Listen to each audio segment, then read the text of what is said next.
Telangana government Osman నగర్‌లో radial road 30కి ఫేసింగ్‌లో Rajapushpa life style సిటీకి పక్కన ఒక 4 ప్లాట్సు, అట్లాగే అపర్ణ సైబర్ 4కి పక్కన ఒక 3 ప్లాట్సు, టోటల్ 7 ల్యాండ్ పార్సిల్సు ఆక్షన్‌కి రెడీ చేసింది. మొత్తం 47.55 ఏకర్సు. ఇక ఆక్షన్ వివరాలు చూసినట్లయితే మొత్తం 7 ల్యాండ్ పార్సిల్స్ 47.55 ఏకర్స్ వేలం వేస్తున్నారు.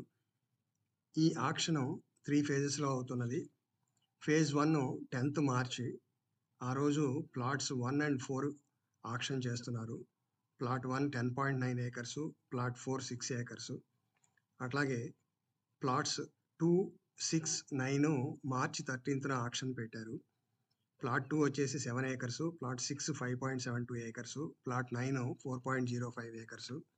అట్లాగే ఫేజ్ 3లో 2 ప్లాట్స్ వేలం వేస్తున్నారు. Plot number 3 and plot number 7. Plot number 3 7 acres, plot number 7 7.69 acres. Phase 3 March 16థ్‌న ప్లాన్ చేశారు. Government starting price 39 crores per ఏకర్‌గా నిర్ణయించారు.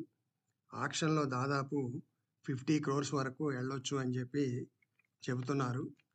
ప్రస్తుతం ఈ ఏరియాలో అపార్ట్మెంట్ ధరలు చూసినట్లయితే 7,200 పర్ ఎస్ఎఫ్టీ నుండి 7,500 పర్ ఎస్ఎఫ్టీ వరకు ఉన్నాయి. అట్లాగే విల్లా కమ్యూనిటీస్ చూసినట్లయితే 18,000 పర్ ఎస్ఎఫ్టీ నుండి 22,000 పర్ ఎస్ఎఫ్టీ వరకు నడుస్తున్నాయి. ఈ ప్లాట్స్ గనక 50 క్రోర్స్ అంతకంటే ఎక్కువ ఆక్షన్ వచ్చినట్లయితే ప్రస్తుతం కన్‌స్ట్రక్షన్ ప్రోగ్రెస్‌లో ఉన్న ప్రాజెక్ట్స్ అన్నీ కూడా కనీసం ₹500 పర్ ఎస్ఎఫ్టీ పెరిగే ఛాన్స్ ఉన్నట్లు తెలుస్తుంది. మనం రిజల్ట్స్ వచ్చే వరకు వేచి చూడాలి.